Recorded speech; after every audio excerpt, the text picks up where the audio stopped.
데스크가 있습니다. 인포.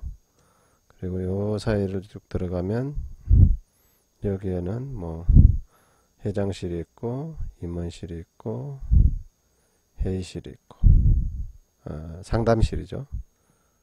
여기가 이제 칠판이 이렇게 있고 여기 팀별로 이렇게 쭉 앉아 있습니다.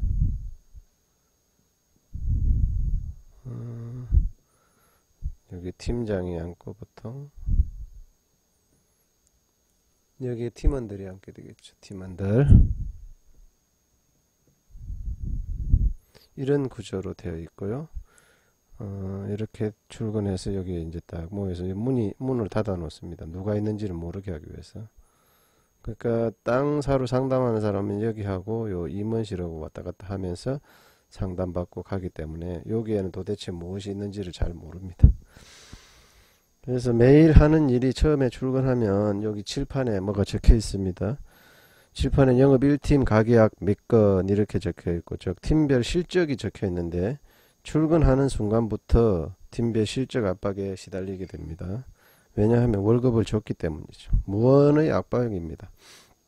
보통 9시 50분까지 출근하면 상무나 전무라는 사람이 사무실에 들어와서 사무실 분위기를 쓱 파악하고 갑니다. 개인별로 어제 무슨 일이 있었는지 물어보고 누구누구하고 저녁을 먹었는지 술을 먹었는지 노래방에 갔는지에 대해서 가볍게 물어보는 그런 시간들입니다. 이때는 영업에 대해서는 잘 물어보지 않는데 뭐 임원들이 굳이 직원들하고 친해질 일은 처음에는 잘 필요 없겠죠. 나중에는 모르겠지만 영업에 대해서 물어보는 것은 주로 5, 6명의 책임지고 있는 팀장이 하는 역할입니다. 팀장이 하는 역할이고요.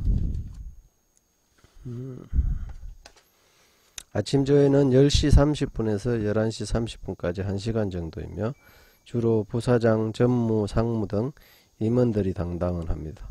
주로 임원들은 남자들이 많고 강의는 경험이 많고 말을 잘하는 사람들이 하게 되겠죠. 하는 이야기는 토지에 대한 내용인데 어떤 개발이 이루어지고 있다. 지하철역이 들어온다. 공사를 시작한다. 택지 개발이 시작된다. 산업단지가 들어온다. 등등 개발 자료를 수집해서 강의나 브리핑을 합니다. 주로 뉴스에 나오는 내용 중에서 유리한 점만 뽑아서 이야기를 하겠죠. 유리한 점. 그러니까 어떤 지역을 선택하면 그 지역의 예를 들어서 뭐 춘천이라든지 춘천 뭐 레고랜드 개발, 그 다음에 송산 그린시티, 파주 일대, 그 다음에 뭐 평택, 세종시, 개발 이슈가 있는 지역들을 주로 해야 마케팅이 되겠죠. 뭐 아주 시골에 뭐 개발도 안 되는 전원주택 하나 들어오지 않는 지역을 브리핑 한다면 누가 그 땅을 사겠어요. 이렇게 해서 유리한 점만 뽑아서 브리핑을 하는 것이고요. 그 중에서 아무도 모르는 개발 정보를 알려주겠다고 하면서 어디서 만들었는지도 모르는 지도를 살짝 보여주면서 투자를 부추기게 됩니다. 회장이나 사장이 나에게만 알려주는 특별한 정보라고 하는데 혹해서 아는 지인에게 빨리 소개를 해서 팔아야지 하는 마음이 들도록 심리적으로 그렇게 하는 것입니다. 이런 식으로 하면서 계속 분위기를 조성해 나갑니다. 한마디로 강의는 기획부동산 직원들이 움직이도록 부추기는 역할을 하는데 그런 시간입니다. 뭐 웃기는 이야기도 하고 분위기를 조성하거나 가끔은 험악한 분위기를 조성하면서 엄청난 압박을 가하기도 하고 때로는 XX 쌍욕도 하는 것도 서슴지 않습니다. 이때 제일 핫한 것은 어제 누가 3천만원짜리 전계약을 해서 3천만원짜리 전계약을 했다. 그러면 10%겠죠. 300만원을 쟁반에 담아서 전체 직원이 보는 앞에서 박수를 받고 받는 일입니다. 그때 대부분의 직원들은 나도 계약을 해서 쟁반에 돈을 받아야겠다는 그런 승부욕을 자극하는 일입니다. 은근히 자존심을 긁기도 하고요. 계약을 하지 못한 사람에게는 보란듯이 압박을 가하는 그런 일이기도 하고요.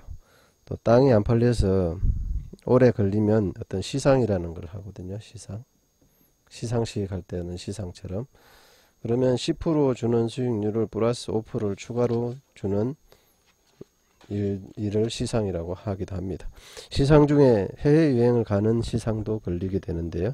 팀별로 시상을 걸기 때문에 만약 5건을 해야 되는데 3건밖에 못했다. 그러면 2건은 어디서 채워야 되잖아요. 그럴 때는 자기 팔을 자른다고 하는, 자기가 돈을 넣거나 자기 친인척이 돈을 넣게 해서 그렇게 시상을 완성시키고 해외여행을 가게 되겠죠. 그러면 300만원에 자기 돈을 넣었으니까 3천만원에 300만원은 가져오고 해외여행까지 가게 되니까 뭐 이득이라고 생각하는 사람들도 있는데, 실질적으로 이 땅의 원가를 보면 약 한 50에서 70만원 정도에 구매를 해서 300만원에 파는 겁니다. 그럼 10평만 해도 2300에서 2500 정도의 수익이 생기겠죠. 그런데 그렇게 뻥튀기해서 3배에서 5배를 남기고 파는데, 그 돈을, 그 수익을 가지고 일당 130만원, 월급 130만원을 주고 사무실 운영비, 답사비용, 임원들 업무 추진비, 뭐 정직원들 월급 등등 해서 돈이 나가는 것이죠. 약 한 7에서 9단계를 거치는 단계에 따라 수당을 지불하고 그 나머지는 회장이 가져가는 일입니다. 그럼 운영하는 기획부동산 회장이나 돈을 투자한 동업자는 돈을 다 벌어갔을까요? 아니겠죠. 작업을 잘못해서 직원들이 계약을 잘 못하거나 현장에서 계약금만 주고 땅을 가져오는데 잔금을 치르지 못해서 결국은 계약금을 날리거나 잔금 플러스 중도금, 계약금 플러스 중도금, 잔금까지 다 날리고 실패하는 기획부동산들도 많이 있습니다. 자, 몇 년이 지난 다음에 저도 선릉역에 볼 일이 있어서 가서 보니까 가끔 아는 사람들을 만나는 경우가 있습니다. 한번 기획부동산의 구렁텅이에 빠지게 되면 다시 이렇게 나오기가 힘들어요.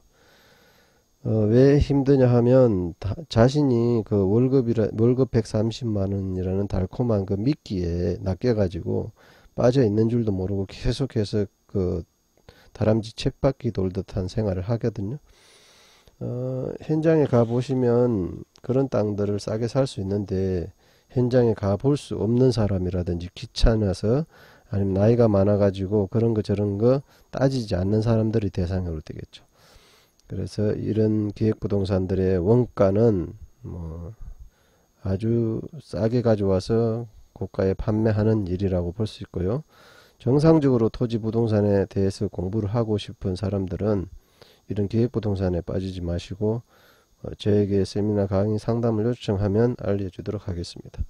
제 연락처는 010-2899-2199. 늘 상담과 세미나가 있으니까요. 오셔가지고 신청해서 이런 기획부동산에 빠지지 않고 정상적인 토지에 투자해서 돈을 벌어 가도록 하면 좋겠습니다. 지금까지 219 부동산 TV의 219였습니다. 강의가 좋았다면 구독 신청, 그 다음에 좋아요 눌러주시기를 부탁드리겠습니다. 자, 기획부동산 원가 어떻게 해서 마진은 누가 가져가고 얼마에 사서 대략적으로 한다, 이 정도까지 알려드리도록 하겠습니다. 감사합니다.